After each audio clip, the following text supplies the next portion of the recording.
매출 추정 제일 중요하잖아요. 기본이고.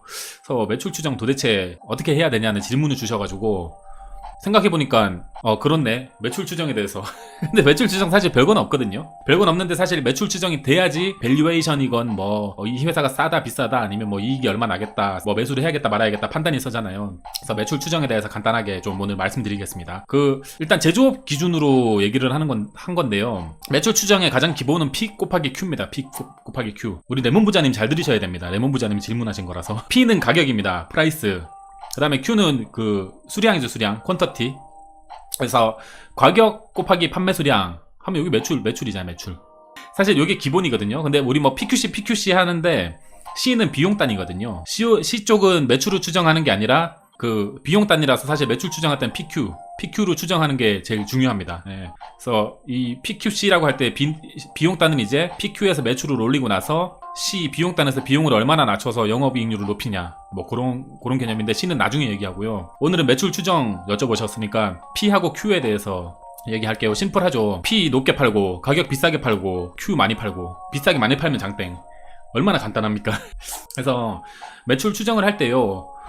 예를 들어서 이 김치 만드는 회사가 있다라고 가정을 했을 때 밑에 뭐 배추김치도 팔고 열무김치도 팔고 물김치도 팔 거다. 그러면은 이렇게 각 항목별로 매출을 먼저 좀 추정하는 게 관건이거든요. 그래서 뭐 배추김치는 내년에 얼마 팔리겠다, 열무김치는 얼마 팔리겠다, 물김치는 얼마 팔리겠다를 좀 정밀하게 추정을 해서 그걸 다 합산하면 전체 매출이 나오겠죠. 이런 과정으로 하시는 거죠, 매출 추정할 때. 예. 특히 이제 매출 비중이 큰 제품의 매출을 정교하게 잘 추정하는 게 관건입니다. 이 회사 같은 경우에는 이 배추김치의 매출을 좀 정밀하게 잘 추정하는 게 중요하겠죠. 그 다음에 이 매출 추정 과정에서 뭔가 이제 매출 추정을 잘못해버리면 뒤에 뭐 비용단, 이익단, 뭐 거기다 뭐 퍼 밸류를 준다든가 뭐 이런 게 다 틀어지거든요. 그래서 매출 추정이 정말 정밀하게 잘 되는 게 관건이다. 뭐 100% 이걸 뭐 맞고 틀리고 정확하게 맞출 수는 없겠지만 그래도 최대한 논리적으로 어떤 근거들을 가지고 최대한 정밀하게 추정을 하는 게 관건이다. 뭐 결과는 어차피 주관적이고 틀릴 수밖에 없지만 슈팅스타님 반갑습니다. 뭐 가장 기본적으로는요. 지나간 과거를 먼저 살피는 거겠죠.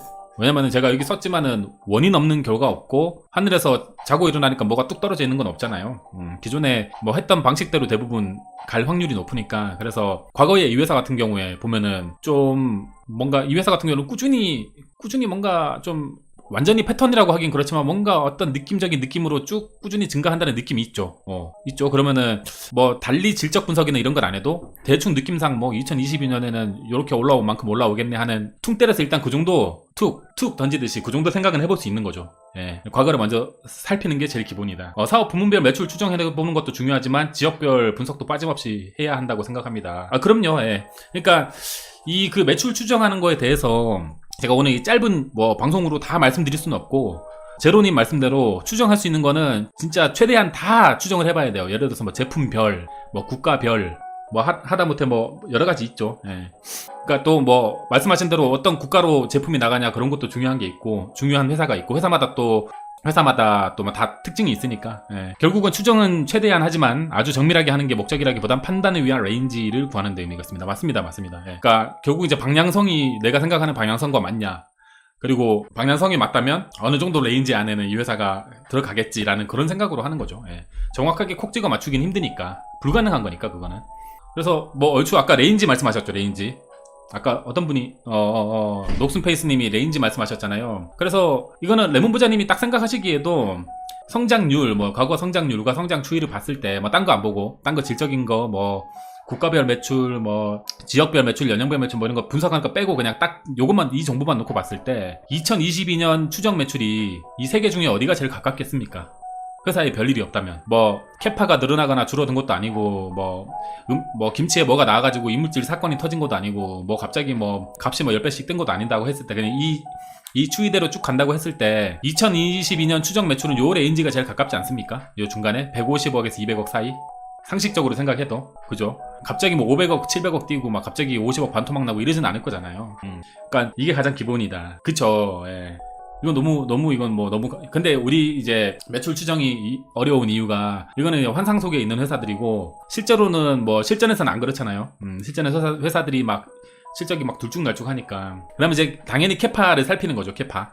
요런 캐파 같은 거는 이제 뭐가 있을까 뭐 이제 카카오나 네이버나 뭐 이렇게 그 무형의 인터넷 회사들, 게임 회사들은 캐파 측정하는 게 거의 뭐 불가능에 가깝지만 대부분 제조업 투자할 때는 우리 캐파를 먼저 살펴야 되죠. 캐파 예를 들어서 이 김치 회사는 안양에 공장 하나가 있는데 연간 생산 가능한 김치가 10만 폭이다. 그러면 10만 포기가 딱 한 개인 거야, 한 개. 20만 포기, 30만 포기를 생산할 수는 없어. 캐파가 증설되지 않는 이상, 그쵸? 그리고 이 회사는 항상 공장 가동률이 50%야. 뭐 현실에서 이렇게 딱 칼같이 가진 않겠죠. 그래서 실제 생산되는 양은 5만 포기. 요런 이제 캐파 측정을 먼저 그 다음 해야 됩니다. 이 회사가 최대치로 제품을 생산할 수 있는 수량이 얼만가, 그리고 지금 실제로 공장이 돌아가는 가동률은 얼만가. 너무 단순하잖아요. 이건 Q죠, Q. 양, 수량. 근데 만약에 캐파 증설이 없고 가동률도 50%로 쭉 가는데 생산량하고 판매량도 일정한데 아까 매출은 뒤에 계속 올랐잖아요. 이거 왜 그럴까? 당연히 P가 올라서 그렇죠. P, 가격, 제품 가격이 올라서 그렇죠. 똑같이 5만 포기씩 팔아도 가격이 오르면, 판가가 계속 오르면은 매출이 늘어날 수 있다. 그래서 P를 생각해야 되는 겁니다. 또 요까지는 잘 이해되시죠? 너무 간단해서. 앞에 숫자랑 맞춰보지 마세요. 숫자랑 안 맞아요. 이거 그냥 설명드리려고 막 그냥 가라로 집어넣은 숫자들이야. 여기까지는 쉽죠? 자, 과거에 했던 추세를 한번 살펴본다. 그다음에 뭐 당연히 P, 캐파 살피고 최대한 생산될 수 있는 Q가 어느 정도인지 먼저 살핀다. 그 다음에 P, 제품 판가를 계속 올릴 수 있는지 그런 것도 살핀다. 그래서 뭐 가격이 계속 어떻게 움직이는지 이런 거 좀 추세를 봐주는 것도 중요하고요. 그 다음에 요즘 같은 때는 뭐 제품 가격은 또 다 오르잖아요. 지금 다 뭐 이거 특별히 공부 안 해도 지금 당연히 뭐 과자값 올리고 뭐 식음료값 올리고 다 알잖아 우리가, 그죠? 그리고 사업 보고서 보면은 직전 분기 거 제품 가격 나와 있고, 그래서 이런 제품 가격도 좀 시계열을 펼쳐가지고 쭉 한 번씩 써보는 것도 중요한 것 같습니다. 그래서 아까 앞에서 설명드렸지만 이렇게 P랑 Q를 쭉쭉 이제 해서 요 P랑 Q를 곱하면은 추정 매출이 나오잖아요. 근데 이제 중요한 게, 그래서 P를 추정하는 방법, 그러니까 뭐 제품 가격 같은 경우에 어떤 뭐 B2B로 판매하는 제품이나 아니면 뭐 원자재에 급격하게 뭐 영향을 받는 제품이나 그런 게 아닌 이상 그 B2C 제품들 같은 경우에는 가격이 급격하게 막 오르락 내리락 하진 않거든요. 그래도 어느 정도 과거 추이가 있어요. 그래서 좀 사업 보고서상 제품 가격 나온 거를 엑셀로 다 따다가 연도별로 쭉 펼쳐놓고 보면 그 제품 가격 추이가 보이거든요. 그렇게 보시는 게 제일 기본이고, 그 다음에 뭐 이제 온라인상에 여러 가지 볼 수 있는 것들 있죠. 뭐 이렇게 오픈마켓 가가지고 제품 가격을 확인하는 방법도 있고, 이런 거를 계속 주기적으로 수집해주는 게 좋아요. 결국 그 시계열로 펼쳐놓고 보는 게 저는 되게 중요하다고 생각하거든요. 그 다음에 오픈마켓 이런 데서 보고, 그다음 자사몰 요즘 많이 갖고 있잖아요. 자사몰 들어가서도 보고, 그다음에 맘카페 가서 뭐 쭉 한번 훑어보고, 현직자들 단톡방, 지금 뭐 제품 가격이 인상 압력이 있다, 인하 압력이 있다, 뭐 그런 것들만 들어도 좋아. 그런 것들만. 아니면 뉴스 이런 거 자주 체크해 주시고, 그리고 뭐 마트나 백화점, 아울렛 이런 이제 현장 탐방 가서 현장 실사하는 거. 그리고 뭐 산업협회 통계, 국가 통계 이런 건 이제 뭐 원자재랑 좀 엮여 있거나 아니면 좀 이제 B2B 관련된 회사들은 이런 데서 많이 보죠.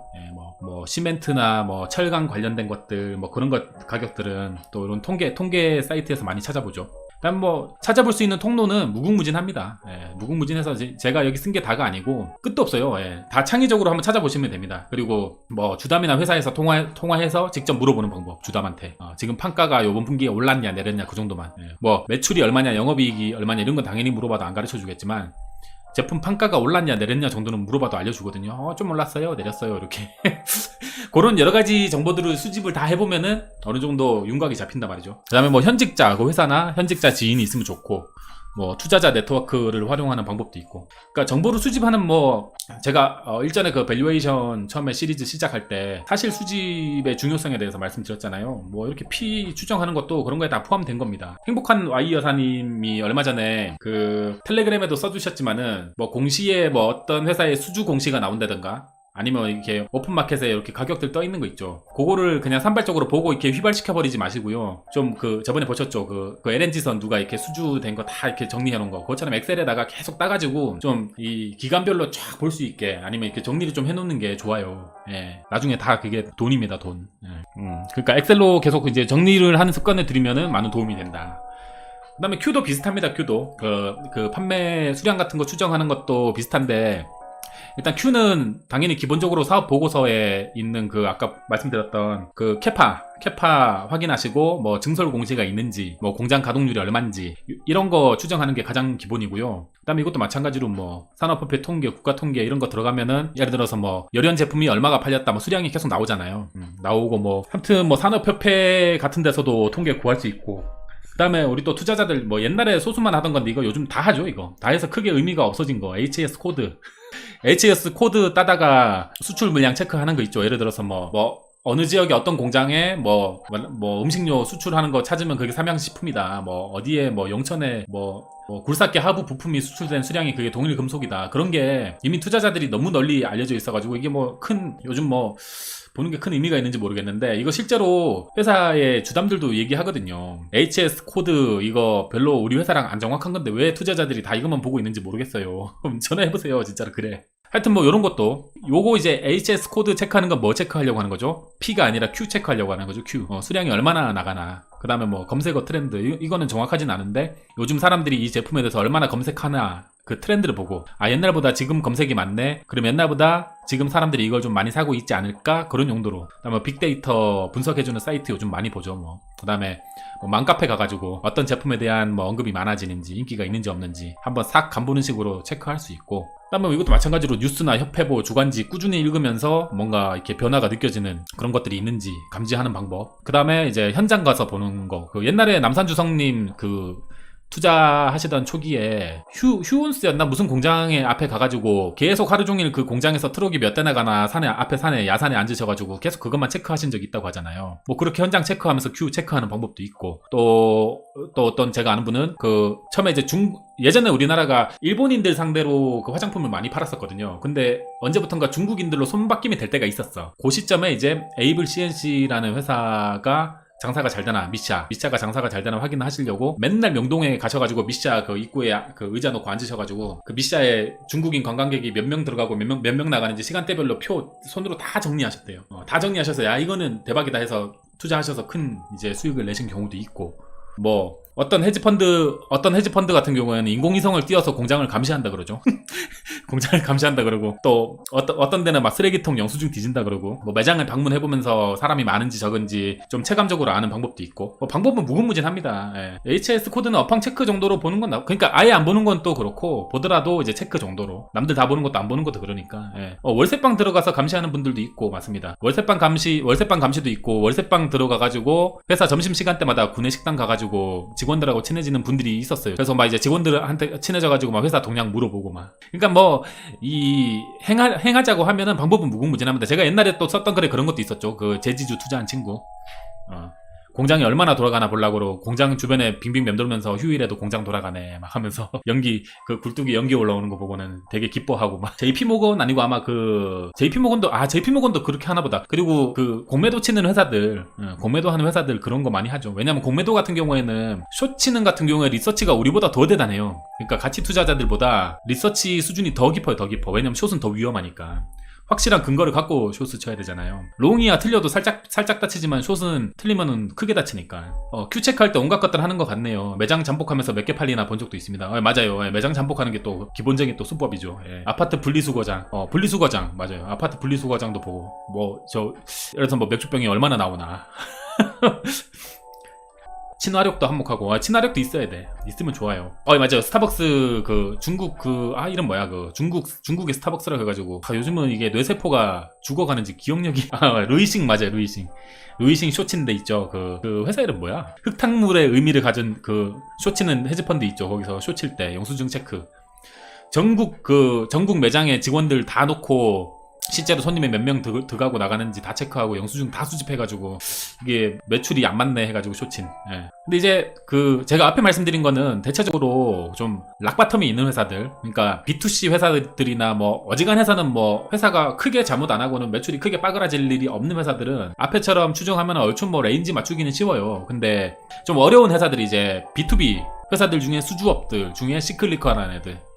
이건 이제 완전 이제 꾼들의 영역인데 남들보다 반걸음 더 앞서는 게 어마어마한 돈이 되거든요. 이런 거는. 그러니까 예를 들어서 어떤 반도체 회사에 장비를 수주하는 회사가 있는데 업황이 한 3년 동안 안 좋았어. 이제 막 시들시들해요. 근데 뭐 이게 뭐 다음 분기 내년에 뭐 대규모로 수주가 들어간대 라는 그 소식, 이건 진짜 막 정보매매는 제가 이렇게 추천하는 건 아닌데 이쪽은 약간 그런 게 많다는 거지. 그래서 남들보다 반걸음 빠르면은 막 6개월 만에 몇 배씩 벌고 하는 쪽이 이쪽인데요. 근데 이게 직장 다니는 사람들, 특히 개인 투자자들이 이쪽에 쉬울까?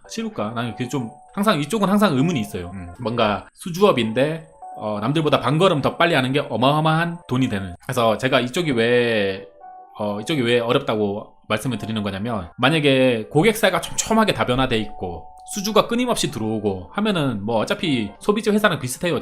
뭐 실적도 거의 그 추세대로 가고 잘 안 깨져. 근데 이제 고객사가 뭐 어떤 한두 개 회사에 편중이 돼 있고, 뭐 수주도 전방에 이제 업황에 따라서 좋았다가 나빴다, 좋았다 나빴다 한다. 아니면은 전방 회사가 어떤 정책을 바꾸면은 그 회사가 그냥 나가리 될 수 있다. 이런 회사들은 그 수주를 예측하는 게 너무 힘들어요.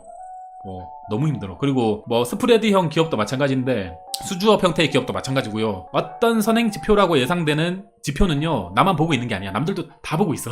남들도 다 보고 있어. 그래서 그 회사 뭐 다음 분기에 좋아진대 하면은 다 그 지표만 보고 이미 주가가 떠 있어. 온갖 사람들이 다 그것만 보고 앉아있어요. 아까 HL 스코어도 다 따보듯이. 그래서 이게 나만 보는 지표가 아닌 경우에 뭐 반발 빠른 투자에 대한 효용이 있나 하는 저는 항상 의문이 있어요. 남들보다 반발 빠르려면 남들이 안 보는 걸 봐야 되거든요. 그리고 만약에 이제 시장 참여자들이 다 그 회사가 다음 분기에 뭔가 수주를 땄대, 좋대, 업황이 개선된대라고 다 좋다고 해서 다 그 주식을 갖고 있는데 딱 뚜껑을 까보니까 아니야. 그러면 이제 다 작살나는 거예요, 다 작살. 그런 경우도 제가 비일비재하게 봤거든요. 그게 이제 뭐 그 사람 이제 시장의 컨센이 사실은 취소되거나 아니면 말이 안 됐거나 망상이었음이 드러날 때 다 같이 함께 한강 가는 거예요. 근데 그게 왜 문제냐면은 제가 항상 좋아하는 매출, 영업이익, 순이익이 꾸준히 오르고 자본 총계가 꾸준히 우상향하고 브랜드 괜찮은 거 갖고 있고 뭐 특별히 외풍에 흔들리는 회사가 아니라면은 좀 시장이 지금처럼 떨어져가지고 같이 떨어질 때 사놓고 존버하면 벌지. 근데 이런 회사들은 나중을 기약할 수도 없어요. 한번 잘못 사면. 스프레드형 기업은 뭐냐면요, 그 내가 제품 생산에 들어가는 비용, 판가, 이게 고정되어 있는 회사들, 그러니까 완전 업사이드가 터지는 게 아니고 어느 정도 이게 레인지가 늘었다 줄었다 하는데, 그 레인지가 늘었을 때 이익이 좀 늘고 좁아지면 이익이 좀 줄고 하는 왔다 갔다 하는 회사들 있죠. 그 스프레드 따먹기 회사들, 예를 들면 뭐 골판지 회사들 같은 거, 모든 회사를 다 맞추기는 불가능하고, 그렇게 이제 리서치 했던 게 다 지금 소중한 자산이 됐잖아, 맞지? 무형 자산이 나중에 또 다른 회사 공부할 때 도움되고, 항상 안 좋다가 따다닥 좋아지는, 뭐 조선 쪽도 그런 스멜이 있죠. 예. 그래서 아까 앞에서 말씀드린, 제가 한번 이게 잘못 스텝 꼬이면은 이거는 뭐 그냥 존버해갖고 답이 안 나오는 회사들 중에 어떤 회사인데요. 이 회사 이름은 제가 말씀드리기는 그렇고, 이 회사 같은 경우에는 과거에 한 10년 전이거든요. 이게 한 10년 전에 최고가가 52,000원, 52,400원이었는데 지금 1,490원에서 지금 거래 정지가 돼 있습니다. 지금 보면은 한때는 600원까지 떨어졌죠. 몇 토막 난 거야. 이게 10분의 1 토막도 아니죠. 이게 100분의 1 토막 났지. 100분의 1 토막 났습니다. 이거 샀으면 마이너스 99%. 근데 이 회사가 이 당시만 10년 전만 해도요, 되게 우량하고 촉망받는 회사였어요. 재무지표도 되게 훌륭하고, 우리가 봤을 때 와, ROE를 많이 잘 내고 막 제품도 괜찮고, 누가 이렇게 될 줄 아무도 몰랐는데 지금 보시면 매출에 꺾이는 거 보이시죠? 2015년에 1438억, 2016년에 833억, 558억, 508억, 500억, 240억 작살났죠 지금. 영업이익 마이너스 283억. 이게 원래 돈 잘 버는 회사인데 지금 완전 이제 한번 망하기 직전이에요. 이게 왜 이렇게 됐냐면은 앞에 제가 말씀드린 제가 무조건 싸게 사서 존버하면 돈 번다 그런 류의 회사가 아니라는 거죠. 이런 거는. 이 회사의 뭐 간단한 히스토리를 말씀드리면은 전자에만 납품하는 회사였어요. 근데 전자한테 찍혔어. 이 회사가 전자한테 뭔가 말실수를 하고 찍혔거든요. 그래서 전자한테 팽을 당한 거야. 그리고 나서는 이제 이렇게 돼버린 겁니다. 갑질이라기보다는, 그러니까 이제 단일 고객사한테 뭔가 납품을 하는 회사인데 이제 오더 끊기면은 이렇게 박살날 수 있다는 거죠. 이건 존버하면 한강 가는 겁니다. 이거는. 그래서 제가 싸게 사서 뭐 버티자 그런 말씀드리는 회사는 이제 이런 건 아니라는 거지. 장비 업체. 시장에서 다 좋다고 하면서 주가도 오르고 있을 때 매도하는 건 참 어려운 일인 것 같아요. 그때 매도를 조금씩 해야 돼요. 예를 들어서 시장에서 다 좋다 그러고 주가도 쭉쭉 우상향해갖고 쭉쭉 우상향하고 다 좋다 그러고, 이제 내가 생각해놓은 적정 가치도 어느 정도 도달하면서 그런 수준이 되면요, 다 팔지 말고 조금씩 비중을 줄여나가는 게, 그거는 취향에 따라서 뭐 10토막 내가지고 10분의 1씩 계속 줄이든지, 아니면 뭐 3토막 내서 3분의 1씩 던지든지 해서 줄여야 돼요. 지금처럼 다 안 좋다 그럴 때 좀 욕심을 내고, 그래서 뭐 이건 자료 정리하다가 제가 시간이 없어가지고 아까 제가 메모장에 콘텐츠 만들려고 써놓은 거 좀 때려 박았는데, 어쨌든 뭐 B2B든 수주업이든 모바일 게임이든 남들보다 반발 빨리 알기 위해서 뭔가 선행적인 지표를 찾아내면은 그게 어마어마한 돈이 되긴 하거든요. 예를 들면은 제가 예전에 게임주 투자할 때 앱애니라는 사이트가 있었어요. 앱애니. 지금은 데이터 AI로 바뀌었는데, 그 회사가 그 앱들이 실제 순위가 어떻게 변해왔고 매출을 얼마 내는지, 그거를 그때 초반에는 저만 했어. 제 주변에서는 없었어 진짜. 근데 뭐 요즘 뭐 검색량 뭐 이렇게 추적 많이 하잖아요. 그것도 초반에 시장에 제가 뿌린 거예요. 왜냐면 네이버에서 그런 거 검색량 베타 서비스 시작할 때, 그러니까 어차피 이런 거는 뿌리면 결국엔 시장에 다 퍼진다. 그래서 남들보다 반발 아는 지표를 쓰다가도 나중에 되면 다 사람들이 알게 되기 때문에 그 지표가 거의 뭐 무용해진다는 거죠. 그래서 여기 보면 제가 앱마켓 랭킹 유지기간 이런 거 있잖아요. 이런 것도 초반에는 잘 먹혔는데 지금은 다 보고 있어. 애널리스트들도 다 보고 있잖아요. 그러니까 뭐 크게 의미는 없다. 어쨌든 이런 거 만약에 B2B나 수주와 모바일 게임 하실 거면은 남들보다 반발 빨리 뭔가 알아낼 수 있는 선행적인 지표를 찾아내면 매우 유리한데, 어지간하면 남들도 다 같이 보고 있을 거다. 그래서 좀 이건 편법이긴 한데, 진짜 그 큰손분들, 진짜 저 천상계 계신 분들은 아예 회사 경영자랑 친하게 지내잖아요. 형님 동생하고 술 먹자 해가지고 내부 정보 빼내려고. 근데 이제 맹점은 뭐냐면은 진짜 확실한 뭐 정보라고 내부 정보를 들어도 물려. 그래도 물려. 내부 정보 의미 있는지 모르겠어요, 그것도. 그리고 또 이제 매출 추정이 어려운 회사 케이스가요, 요런 회사들이 있습니다. 그러니까 방향은 확실해. 방향은 성장하는 게 확실한데 속도가 가늠이 안 되는 회사들이 있죠.